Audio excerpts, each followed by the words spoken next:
Quando puder, avisa, Flávio.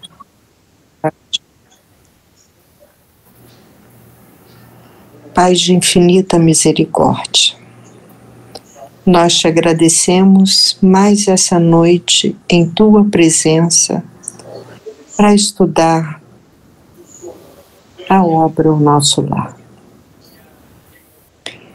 Esteja orientando ao Rafael, abençoando a todos aqui presentes e que a espiritualidade da Associação Espírita Paz e Harmonia traga a harmonia, a união e a paz para todos nós nessa noite e para todos sempre. Que assim seja, Pai. Assim seja. Graças a Deus. Com você, Rafael.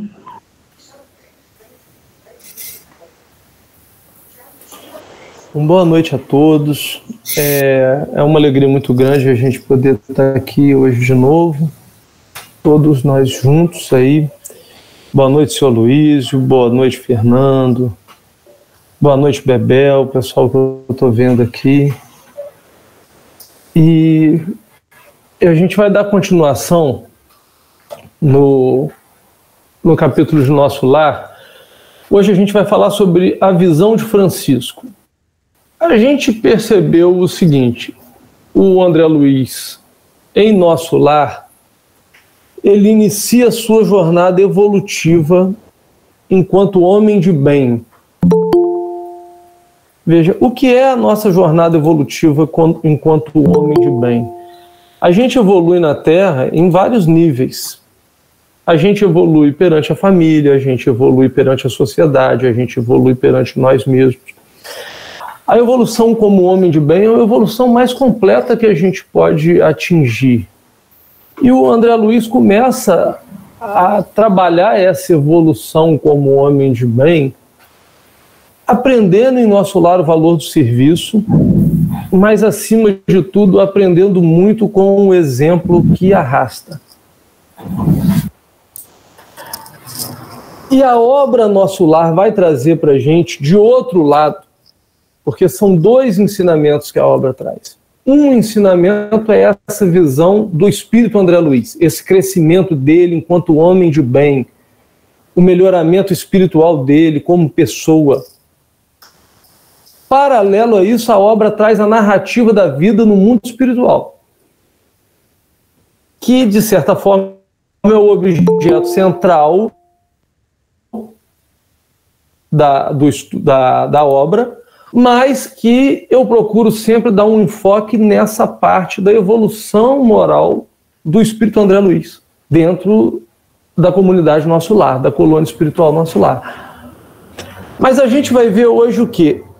A gente vai ver essa complementação do André Luiz como homem de bem, que se dá muito através do exemplo que arrasta. Ele tem ali vários exemplos de pessoas boas que estão se dedicando ao trabalho. E a gente vai ver, paralelo a isso, a visão de espíritos doentes que estão no plano espiritual, necessitados de ajuda. E, na maioria das vezes, o problema do desapego é aquilo que mais faz o espírito sofrer no plano espiritual. Então, a gente vai trabalhar no capítulo de hoje a visão de Francisco, que vai falar muito disso para todos nós. Deixa eu só fechar aqui, porque...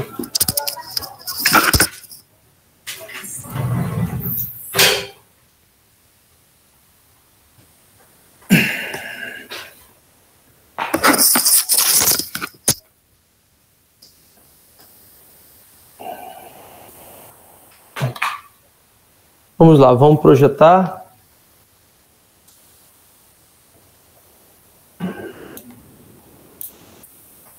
Aí, Flávio, foi direto dessa vez, não dá nem para acreditar. Tá dando para enxergar aí?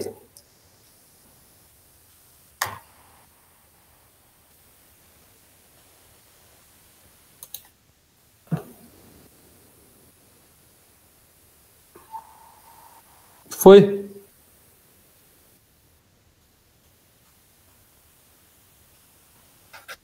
Você é muito exigente, Flávio. Vou só mandar o link aqui para mais uma pessoa que tinha pedido.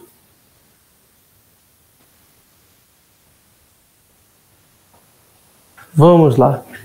Então, capítulo 29, a visão de Francisco. A gente lembra que como é que terminou ali o outro capítulo? Terminou com o André Luiz vendo a Narcisa ajudando os enfermos e ele admirado com a bondade de Narcisa. E a Narcisa dizendo, olha, eu escolhi trabalhar 12 anos aqui na Câmara de Retificação justamente para eu obter um melhoramento, um trabalho em sacrifício que eu consigo em 12 anos quitar muitos débitos e preparar uma reencarnação melhor. É aquilo que a gente vê o Kardec perguntando em O Livro dos Espíritos, se o espírito pode evoluir no plano espiritual. A gente vê com a Francisca que sim, que o espírito evolui tanto aqui, como o espírito reencarnado, quanto lá no plano espiritual. E a gente inicia o capítulo com o André Luiz narrando o seguinte: enquanto Narcisa consolava o doente aflito, fui informado de que me chamavam ao aparelho de comunicações urbanas. Era a senhora Laura que pedia notícias. De fato, esquecera-me de avisá-la sobre as deliberações de serviço noturno. Pedi desculpas à minha benfeitora e forneci rápido relatório verbal da nova situação. Através do fio, a genitora de Lísias parecia exultar, compartilhando meu justo contentamento. Aqui a gente para falar uma coisa interessante. A dona Laura pede informação num aparelho. Que aparelho é esse? Telefone. É igual ao telefone. O André Luiz tinha que voltar para casa. Ele estava hospedado lá com a dona Laura. Tinha que voltar para casa. Não voltou, não chegou até agora por quê? Já está de noite e o André não chega. A preocupação da dona Laura. Preocupação muito comum, igual a gente tem aqui na Terra. Ué, tá de noite, meu filho não chega, fulano não chegou, já está tarde da noite. Ele esqueceu de avisar que não ia voltar para casa, que ia ficar trabalhando na Câmara de Retificação. E aí a dona Laura entrou em contato. Agora, eu achei engraçado que ali dá a entender que manda chamar o André Luiz, e aí ele vai até lá, até o aparelho, dá a entender que é um telefone fixo, quer dizer, não tinha celular. O plano espiritual está à nossa frente, mas não estava tanto à nossa frente, porque não tinha celular, senão o André Luiz ia atender na hora o chamado da dona Laura, como se fosse um celular.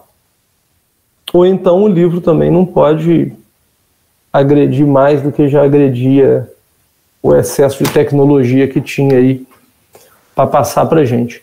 Mas o fato é, o André Luiz assumiu no último capítulo trabalhar na Câmara de Retificação durante a noite. Por quê? Para quem está chegando agora, os samaritanos resgataram vários espíritos do umbral. Muitos doentes em situação de inanição mental e que precisavam de socorro imediato. O André Luiz aceitou trabalhar. E é sobre esse trabalho que a gente vai ver a Narcisa atendendo um paciente. Vamos voltar lá. Ao termo de nossa ligeira conversa, disse bondosa: muito bem, meu filho, a dona Laura. Apaixone-se pelo seu trabalho, embriague-se de serviço útil. Somente assim atenderemos a nossa edificação eterna. Lembre, porém, que esta casa também lhe pertence. Apaixone-se pelo trabalho, embriague-se de serviço útil. Gente, parece besteira, mas apaixone-se pelo trabalho e embriague-se de serviço útil são duas recomendações pontuais e muito importantes que a dona Laura dá, naquele momento, a André Luiz. E serve de lição para nós. Porque muita gente trabalha, mas pouca gente é apaixonada no trabalho. Veja que tudo aquilo que você quer para você fazer a coisa acontecer, você tem que botar coração. Quando você não coloca coração, você até faz, mas a coisa não tem o mesmo rendimento, a coisa não tem sacrifício. Você faz porque você precisa fazer, é aquela obrigação, você está ali cumprindo tabela. Mas quando você se apaixona, tudo fica mais fácil. Tudo fica mais fácil quando você ama. E ali ela não está falando agora, coloca amor no seu trabalho. Ela está falando, apaixone-se pelo seu trabalho. O que é a paixão? O Livro dos Espíritos fala que a paixão é um instrumento, é um sentimento, quer dizer, é um sentimento que ele, em determinado momento, pode até cegar. E quando cega, faz mal. Só que o Livro dos Espíritos não ensina a gente a matar a paixão. Ensina a gente a educar a paixão. É igual o cavalo selvagem. Fala que a paixão, inclusive isso que os Espíritos ensinam a gente, a paixão é como se fosse um cavalo ali, selvagem. É uma coisa que a gente precisa domar. Não é matar. Se o cavalo é selvagem, você não mata o cavalo. Você doma o cavalo. Então a gente precisa domar essa paixão para ela não nos cegar. Mas é justamente o fato de estar apaixonado no trabalho que faz a gente doar uma cota muito maior de sacrifício. Sem paixão, a coisa não anda. Você pode ver que todos os gênios da humanidade, todas as pessoas que produziram grandes coisas na humanidade, elas pareciam obcecadas, elas se apaixonaram naquilo e levaram aquilo até o fim, e aquilo ficou mais fácil. No Evangelho a gente vai encontrar um pouco disso com o nome de boa vontade. O apóstolo Lucas vai dizer assim, olha, exemplo não te falta, falta boa vontade que é fraca. É como se a gente não tivesse apaixonado por aquilo que está fazendo. Então a gente não coloca boa vontade. A coisa fica difícil, o serviço não manda, tudo, as coisas custam andar. No trabalho de caridade, então, quando a pessoa está ali, mas está ali só para desencargo de consciência, porque tem muito disso no trabalho de caridade. As pessoas vão para o trabalho, mas porque, meu Deus, porque se eu não for, como é que vai ser? Será que aquele pedido que eu fiz vai funcionar? Será que eu vou ser punido? Será que o meu guia vai me bater? Então tem de tudo. A paixão pelo trabalho é quando a gente entende e tem o espírito de serviço, que é aquilo que a gente conversou no outro capítulo. E ela dá uma outra dica. Embriague-se, ou seja, embriague-se, fique completamente embevecido, fique completamente envolvido do serviço útil, porque tem muito serviço que não é útil. Nós temos uma tendência de fazer renúncias erradas. Por quê? Porque a nossa visão é muito curta perto da visão do plano espiritual. A nossa visão é muito curta sobre aquilo que Jesus realmente espera de nós. E a gente, às vezes, faz renúncias erradas. A gente percebe que os espíritos não se turbam quando tem algum irmão em aflição. A gente pensa que tem que salvar o mundo e sai para fazer caridade como se estivesse apagando incêndio. Como se nós fôssemos o salvador do mundo. E aí tem aquele velho ditado da pessoa que estava jogando a estrela do mar, mas você acha que você vai salvar? Estou fazendo a minha parte. Esses ditados assim, eles são bem interessantes quando a gente contextualiza ele dentro de algum exemplo. Mas o fato é o seguinte, os espíritos superiores, eles renunciam e fazem sacrifício em cima de um serviço útil. E o que é serviço útil? Somente o entendimento da vida espiritual, das leis divinas, do livre-arbítrio, é que nos faz renunciar de forma útil. Porque senão a gente começa, ao invés de estar renunciando de forma útil para prestar a caridade, a gente começa a querer empurrar o outro como se o outro tivesse que avançar junto conosco, obrigando uma evolução de quem não está preparado. Então você vai deixar para trás? Não. Não. Significa que, muitas vezes, a gente tem que perceber que aquela pessoa precisa passar ainda por algumas experiências para poder avançar. E que ninguém, nem o anjo de guarda dela, vai impedir que ela passe por aquela experiência. É isso. Então, quando a dona Laura fala, olha, se embriague de serviço útil, útil é aquilo, trabalhe naquilo que realmente importa para você e para o outro e naquilo que vai para frente. Não perde tempo com aquilo que não vai para frente.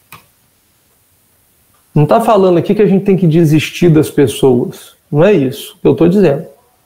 Estou dizendo que a gente tem que entender a justiça divina e perceber se em determinadas situações o remédio não é justamente aquela dificuldade que a pessoa passa.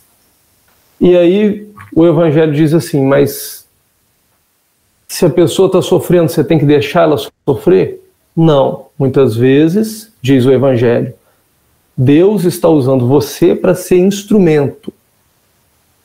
Só que nós não podemos ter a ingenuidade de pensar que vamos conseguir ajudar quem não quer ser ajudado. Não vamos.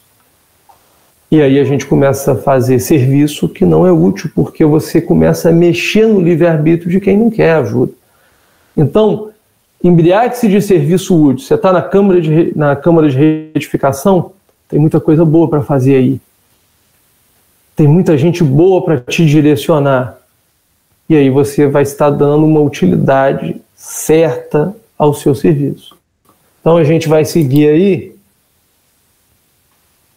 O nome disso tudo, gente, é disciplina. Os espíritos superiores, eles têm muita disciplina em tudo.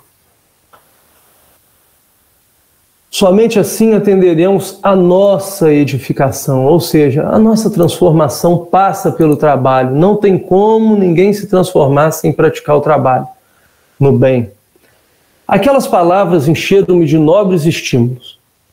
Regressando ao contato direto com os enfermos, notei Narcisa a lutar heroicamente por acalmar um rapaz que revelava singulares distúrbios. Procurei ajudá-la. O pobrezinho de olhos perdidos no espaço gritava espantadíssimo. Acuda-me, por amor de Deus! Tenho medo, tenho muito medo!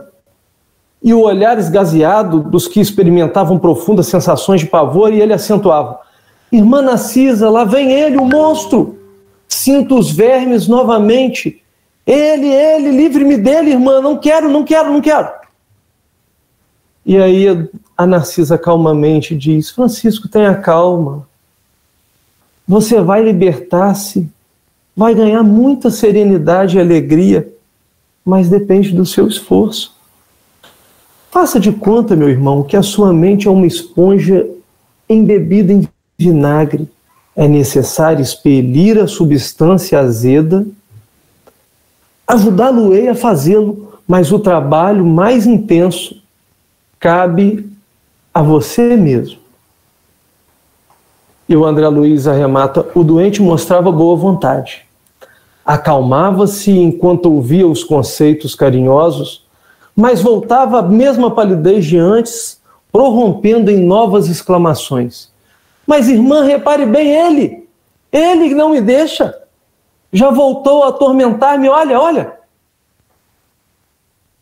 Estou vendo, Francisco. Eu estou vendo. Mas é indispensável que você também ajude-nos a expulsá-lo. Esse fantasma é diabólico, Narcisa. Confie em Jesus, Francisco, e esqueça o monstro. O fantasma fugirá de nós. E aplicou-lhes fluidos salutares e reconfortantes, que Francisco agradeceu, manifestando imensa alegria no olhar. Agora eu estou mais tranquilo, Narcisa. Narcisa ajeitou-lhe os travesseiros, mandou que uma serva lhe trouxesse água magnetizada, a famosa água fluidificada do Centro Espírita. Aquela exemplificação da enfermeira me edificava a alma. O bem como o mal em toda parte estabelece misterioso contágio. E aqui a gente para. Veja que coisa interessante. O espírito está doente, apavorado com um monstro que ele está vendo. E a Narcisa diz o que para ele? Olha, Francisco, eu estou vendo o monstro, mas você precisa ajudar a expulsar esse monstro. Olha que coisa interessante. Ele não podia ter falado assim, se sou eu ia falar com ela, mas peraí, eu sou o doente, a enfermeira é você. Expulsa ele, você. Mas você não é espírito superior, Narcisa. Eu estou aqui na Câmara de Retificação, fui resgatado do umbral, outro dia estava sofrendo lá no umbral, na lama. Por que é que você não me ajuda? E expulsa ele. E ela diz, olha, você precisa ajudar a expulsar o demônio. A nossa parte a gente está fazendo, mas é preciso o seu esforço. Então o fato de uma pessoa estar doente no plano espiritual não dispensa ela do dever de se esforçar para melhorar. E isso não é só lá, isso é aqui também, no plano físico. Por isso que conversando outro dia com o Dr. Herman sobre orientações de auxílio aos enfermos, a gente vê os espíritos superiores falando conosco assim, olha meu filho, você visita quem está acamado. Quem não está acamado vem para o centro espírita. Mas vem como? Mas e se estiver na cadeira de rodas? Vem na cadeira de rodas. Por quê? Porque esse é o primeiro passo da recuperação do doente. Se ele tem condição de se esforçar, ele precisa se esforçar. E os espíritos superiores esperam isso de todos nós. De todos nós. Vou só ver aqui se alguém me pediu um link. Os espíritos superiores esperam isso de todos nós. É por isso que a recomendação do plano espiritual para quem precisa visitar o enfermo é o seguinte: você vai quando a pessoa não pode levantar da cama. Quando ela pode levantar, mas ainda não consegue levantar, você ora por ela. Ah, mas você só vai orar? E aí é questão da fé. Como se orar fosse pouca coisa. Porque se você está orando, pedindo aos mentores espirituais, aos amigos espirituais, pedindo a Jesus para ir lá amparar, quem sou eu, meu Deus? Se os espíritos vão lá amparar, quem sou eu para ir lá fazer diferença? Quem sou eu? Ah, mas os espíritos vão precisar do seu fluido. Mas os espíritos, quando querem, tiram o fluido da natureza. Quando querem, tiram o fluido de outra casa que tem um médium perto e levam para lá. Então, nós somos instrumentos de Deus, mas o plano espiritual trabalha com disciplina. Rafael, exige o esforço do paciente. Sim. Desculpa te interromper, o que você falou veio na minha cabeça na hora. No filme mostra, né, o Bezerra com um filho doente, bate alguém na porta e fala, esse aqui vão cuidar, os guias, os protetores. E ele foi atender quem não tinha a fé que ele tinha, né? Quer dizer, como a oração ajuda. Só para lembrar o Bezerra falando isso. Sim. Então, assim, a gente percebe que muitas vezes os espíritos recomendam que a gente fique na casa espírita e ore por aquele que ainda não chegou, justamente porque muitas vezes precisa desse esforço que a Narcisa está falando aí. A Narcisa não podia resolver a situação de uma vez? Jesus não podia mandar ali um emissário e resolver aquilo de uma vez, meu Deus? Não podia? Podia. Mas espera o esforço da pessoa.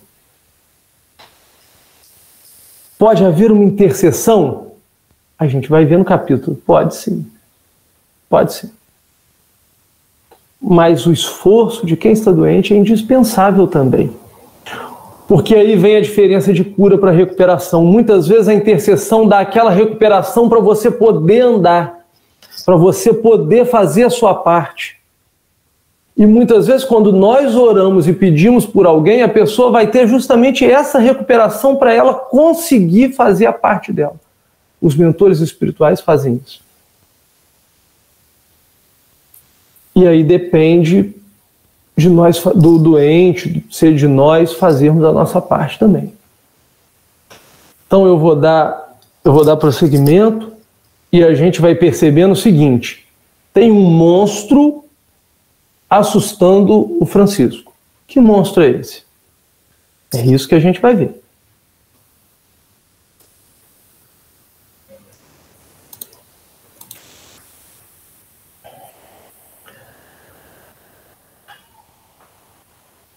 Observando o sincero desejo de aprender, Narcisa aproximou-se mais, mostrando-se disposta a iniciar-me nos sublimes segredos do serviço. E eu perguntei: a quem se refere o doente, Narcisa? Está, porventura, assediado por alguma sombra invisível ao meu olhar?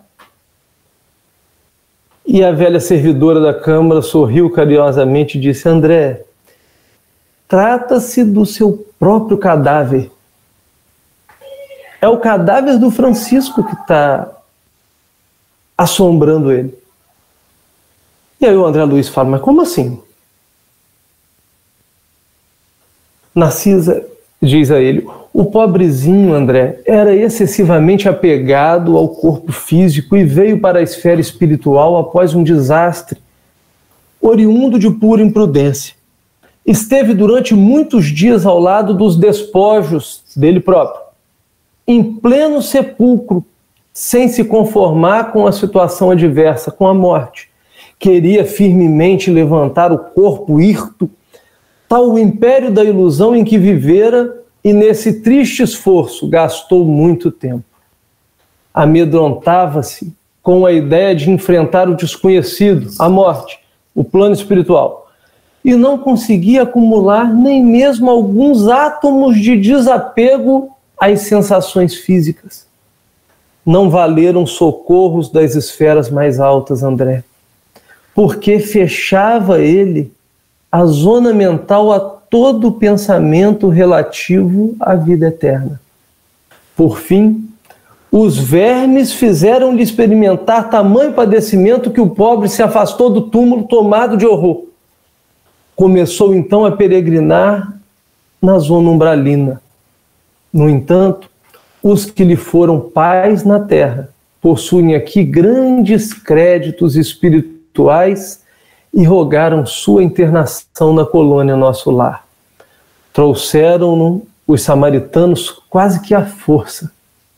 Seu estado, contudo, é ainda tão grave que não poderá ausentar-se tão cedo das câmaras de retificação. O amigo que lhe foi genitor na carne está presentemente em arriscada missão distante de Nosso Lar. Então, olha que coisa.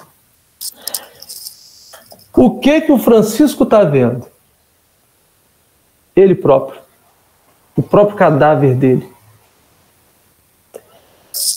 É a situação da pessoa que não tem um mínimo preparo de vida pós-morte. As pessoas que acreditam só naquilo ali. Olha, a vida acaba aqui onde eu estou. Materialistas. Cultuam apenas o hoje. Vamos viver o hoje. E a gente vê muito isso. Muito isso. A pandemia, então, foi uma maravilha. Vamos viver o hoje. Não, vamos embora, vamos para a balada, porque, afinal de contas, se eu morrer. Então, as pessoas não se preocupam muito com as questões espirituais. Ele se preocupava muito com o quê? Com o corpo dele, com o hoje, com o agora. Quando morreu, abruptamente, não conseguiu se desligar daquilo ali. Ó. Ele não consegue fazer ligação com o plano espiritual. O pensamento dele está preso ali, onde está o corpo dele. Onde está meu corpo, eu estou. Por quê? Porque eu não sou espírito, eu sou corpo. Nós temos que lembrar que nós somos espíritos e temos um corpo. Nós não somos um corpo que tem um espírito. Faz toda a diferença. Então, esses irmãos ficam presos ali. É porque ele está preso porque ele não acreditava em Deus. Não, tem muita gente que acredita em Deus e acaba preso também. Por quê? Porque magneticamente a pessoa está presa naquilo que mais lhe interessa. Onde está o seu tesouro, ali está o seu coração, dizia Jesus. Então, se a pessoa aposta todas as fichas dela no próprio corpo, na própria empresa, na própria fortuna, na própria família, que às vezes a pessoa tem dificuldade em deixar, aonde está o seu tesouro, ali está o seu coração. Onde está o seu coração, ali está o seu tesouro. Não sei se eu estou confundindo agora, mas enfim. O fato é, onde eu me ligo mentalmente, é muitas vezes ali que eu vou ficar. Se eu não reconheço que eu estou aqui de passagem. Porque a gente não quer dizer que, então tem que deixar a família para lá. Não, não é isso. Então tem que deixar meu emprego para lá, então tem que deixar meu dinheiro para lá e vou abrindo mão de tudo. O nome disso não é desapego. Desapego é virtude. De um lado a gente tem o apego, vício. Do outro lado a gente tem o perdulário, a pessoa que que não se apega a nada. Não é o desapegado. Do outro lado a gente tem o desleixado, é aquela pessoa que não liga para nada. Tanto um extremo quanto o outro não é virtude. Diziam os romanos, a virtude está no meio termo. O meio termo entre o apego e aquela pessoa que não liga para nada é o desapego. Porque desapegar não é você não ligar para nada. Desapegar é você dar valor àquilo que realmente importa e entender que você está aqui de passagem, mas tratar durante a sua passagem na Terra de tudo com zelo. Então ele, ali o caso Francisco, a gente voltando lá, a gente vai perceber que o Francisco ele tinha uma preocupação enorme com o próprio corpo. E quando ele percebeu que faleceu e não aceitou o falecimento, ele ficou preso ao lado do corpo, porque afinal de contas eu não aceito que eu sou espírito, eu sou o meu corpo. A divindade tentou resgatá-lo. E como que eles fazem essas tentativas? Através da intuição. Não vai um espírito lá aparecer de repente. Por quê? Porque esses espíritos não conseguem ver o socorro do plano espiritual. A gente lembra de André Luiz, quando estava no umbral, que o Clarencio apareceu, e aí ele falou assim, meu Deus, graças a Deus apareceu um socorro. Aí o Clarencio disse a ele, já estou aqui, o pessoal está aqui há muito tempo. Você que não nos via. Então, muitas vezes a gente está cercado por espíritos superiores e não consegue ver porque está focado na parte material. O Francisco, focado na parte material, o plano espiritual superior não conseguia fazer com que ele se desligasse do próprio corpo. E aí o que precisa para a pessoa aprender a lição? A dor. O que ele fala ali? Olha, o corpo começou a apodrecer, o verme começou a corroer o corpo no sepulcro, na sepultura. E aí ele falou, opa, estou sentindo, por quê? Estou ligado magneticamente ao corpo, estou sentindo isso daqui tá... Aí ele, saiu fora de lá. Saiu fora de perto do corpo físico. Por quê? Porque aquilo ali começou a incomodar ele. Então a gente pensa assim, meu Deus, mas como é que pode ser um filme de terror? Essa coisa de verme, o espírito sente... Não, na verdade aquilo ali é a misericórdia divina dando um empurrão através da dor. Porque para o coração endurecido e quando a pessoa não muda de visão, é a dor que vai resolver o problema. É lei no mundo de provas e expiações, é lei para espíritos que são imperfeitos como nós, que quando você está com cristalizado, pensamento cristalizado, coração endurecido, quem vai resolver seu problema é a dor, pode ter certeza disso. Se você não aceita a sugestão, quem vai resolver o seu problema é a dor. Por isso que quando a gente passa por alguma coisa difícil, alguma dor, a gente tem que pensar assim, meu Deus, o que Deus está falando comigo agora? O que eu estou precisando aprender hoje? Porque, afinal de contas, Deus é amor. Então, se eu estou sofrendo, tem uma coisa boa por trás desse sofrimento. Por mais que seja muito duro sofrer, por mais que seja difícil qualquer situação de vida que a gente passe, porque é muito fácil falar que a gente precisa aprender quando a gente não está sofrendo. Quando o sofrimento bate a nossa porta, a barra é pesada. É fácil falar que tem fé enquanto você está no centro espírita, enquanto você está rezando. Na hora que o sofrimento vem bater na nossa porta, a barra é pesada. A barra é pesada. Então, a gente tem que parar e pensar, meu Deus, o que Deus está falando comigo? E aí tem que ter muita espiritualidade, tem que ter muita fé, tem que confiar muito em Deus para entender, olha, Deus está falando alguma coisa comigo, alguma coisa aí vai ser bom para mim. Tudo pode não estar bem, mas tudo está certo. Então, eu vou sair dessa melhor do que eu entrei. Ainda que os seus joelhos estejam desconjuntados, segue para frente. Sangrando, segue para frente. Era a lição de Paulo de Tarso. Está lá, Atos dos Apóstolos. Então a gente percebe ali o Francisco muito preso ao corpo e precisando passar por esse sofrimento. Quem ele começa a ver depois? Ele tem uma fixação mental tão grande no corpo dele, no eu, que a própria visão do corpo dele assombra ele. Ele criou uma fixação mental naquele corpo, naquela visão, naquelas coisas todas deformadas que aquilo foi ficando, que aquilo ficou introjetado na mente dele, ele próprio se assombra. Por isso a Francisca disse a ele, olha, precisa de você se esforçar, confie em Jesus. Quando a gente trabalha numa reunião mediúnica, a gente vê muito isso.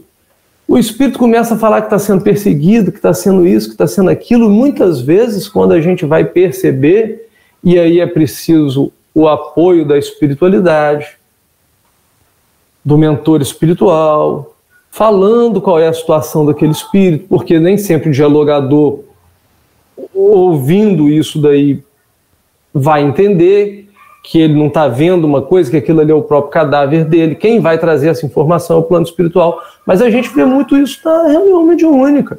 Os espíritos chegam para se comunicar e às vezes o espírito está assim, eu estou ali num acidente, não sei o quê, e já foi resgatado do acidente há muito tempo. Ele não consegue tirar a mente do acidente. Nós temos isso aqui enquanto estamos encarnados. Muitas vezes nós passamos por um problema e aquele problema cria uma fixação mental em nós.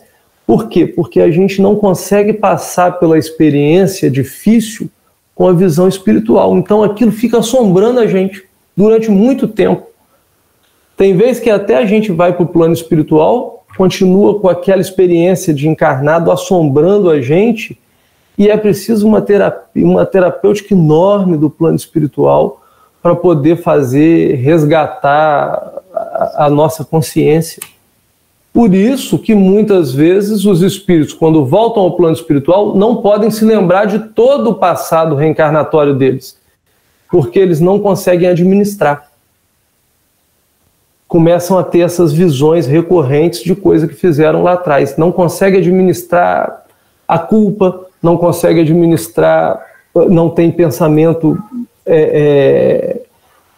não tem conhecimento da justiça divina de forma completa e aí acaba se atormentando. O Francisco, então, passa por um processo de autoobsessão.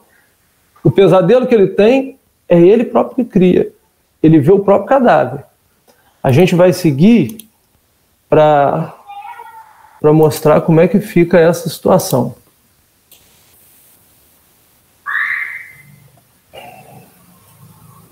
A gente, só para completar, né, que eu não falei, ele recebeu o auxílio dos samaritanos porque os pais dele pediram por ele. A gente vai falar um pouco disso. O pai dele fala, pediu por ele e ele foi resgatado pelos samaritanos. O amigo que lhe foi genitor na carne está presentemente em arriscada missão distante de nosso lar. Ele vem visitar o doente? Perguntou André Luiz. Já veio 2 vezes, André, e experimentei grande comoção observando-lhe o sofrimento discreto. Tamanha é a perturbação do rapaz que não reconheceu o pai generoso e dedicado. Gritava aflito, mostrando a demência dolorosa. O genitor que veio vê-lo, em companhia do ministro Pádua, do Ministério da Comunicação, pareceu muito superior à condição humana, enquanto se encontrava com o nobre amigo ministro, que obtivera hospitalidade para o filho infeliz. Demoraram-se bastante comentando a situação espiritual dos recém-chegados dos círculos carnais. Mas quando o ministro Pádua se retirou, compelido por circunstância de serviço, o pai do rapaz me pediu lhe perdoasse o gesto humano e ajoelhou-se diante do enfermo. Tomou-lhe as mãos ansioso, como se estivesse a transmitir vigorosos fluidos vitais, e beijou-lhe a face, chorando copiosamente. Não pude conter as lágrimas, André, e retirei-me deixando-os a sós. Não sei o que se passou ali, mas notei que Francisco, desde esse dia, melhorou muito. A demência total reduziu-se agora cada vez mais espaçadas.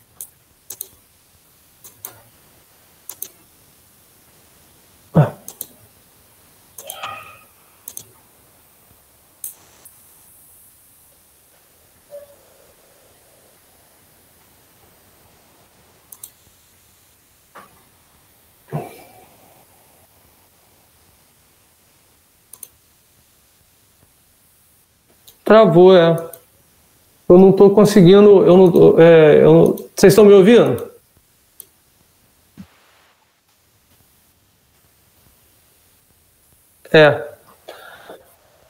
Não, mas então deixa eu ir explicando. Já está para mim, já tinha desligado já. Vocês estão me ouvindo? Então, deixa eu ir explicando. O que aconteceu ali? Acontece ali o seguinte,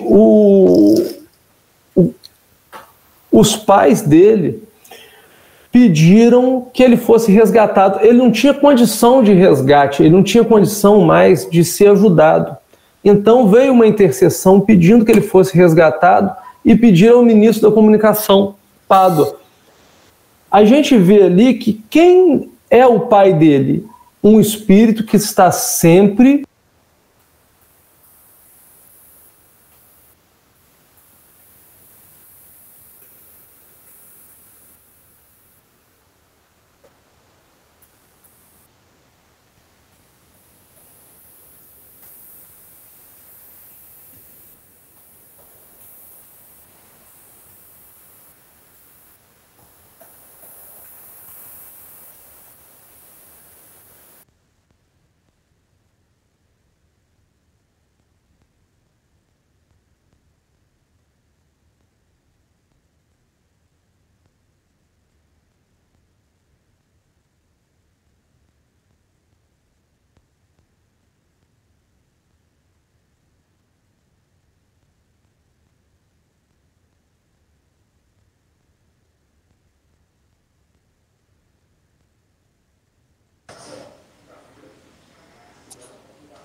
Será que ele vai conseguir retornar?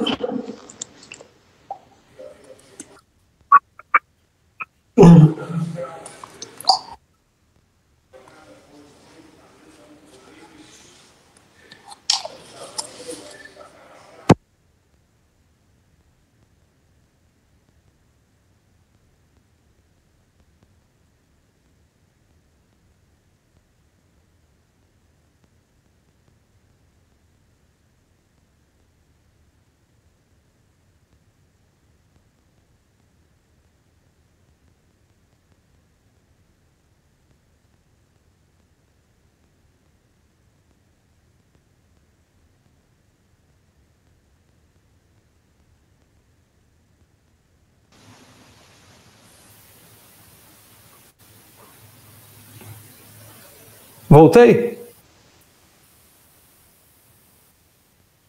Bom, então vamos lá.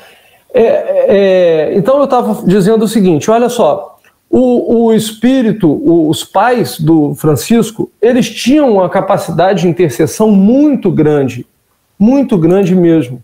Então o que eles fazem ali? Eles fazem uma intercessão, conseguem resgatar o Francisco, ele faz a visita junto com o ministro Pádua, que é da parte de comunicação. Enquanto ele estava junto com o ministro, maravilha. Depois que o ministro foi embora, ele não aguentou. Tipo assim, ele estava mantendo verniz social. Então, estou perto do ministro, não posso mostrar que eu sou ainda aquele pai da terra, vou manter a pose. Quando o ministro saiu, ele falou, vou chorar, vou ajoelhar. E ali, aquele gesto dele é o quê? É uma oração de um pai que vaza o universo. Porque a oração dos pais, ela vaza o universo. Vai direto em Jesus Cristo, a oração de uma mãe, a oração de um pai que está pedindo ali por um filho.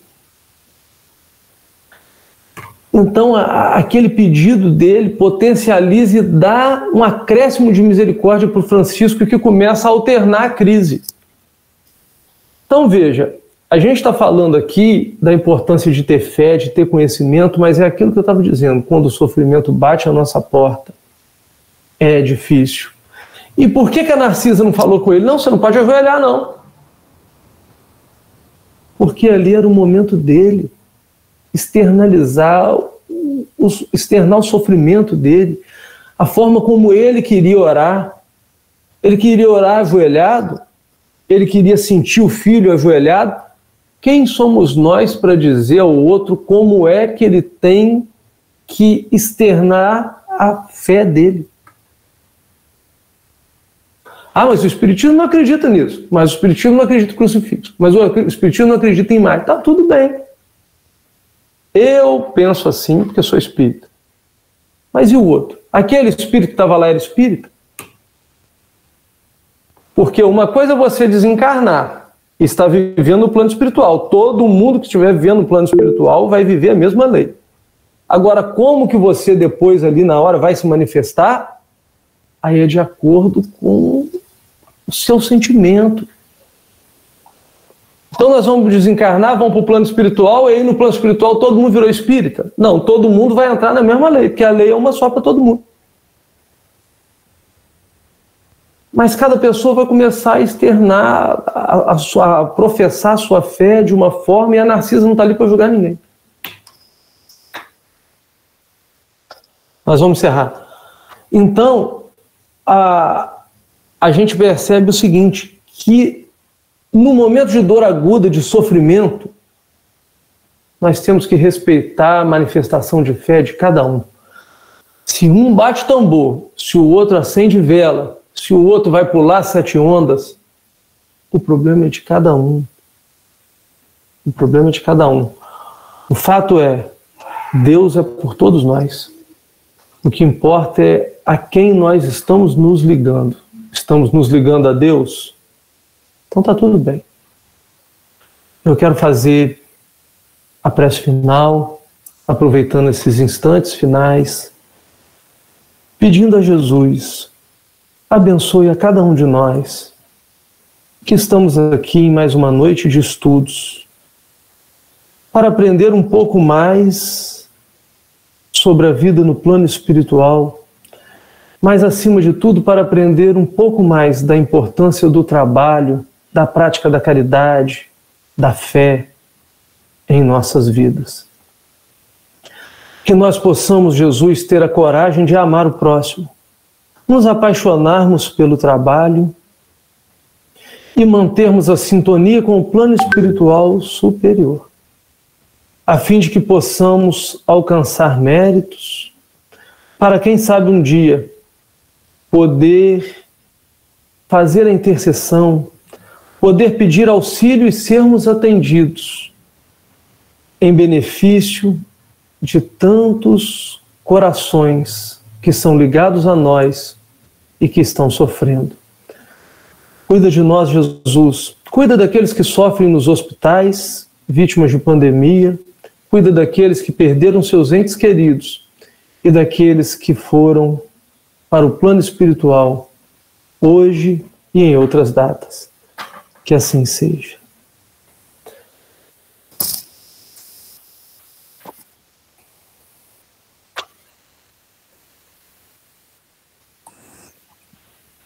Se Deus quiser. Boa noite. Semana que vem é todo mundo com o mesmo link, né? Tá, só abre às 8 horas. 5 para as 8. Tá, então é um link só. Falou, Flavinho, você é bom. Boa noite, obrigado, Rafael, pelas reflexões. Nossa, excelente.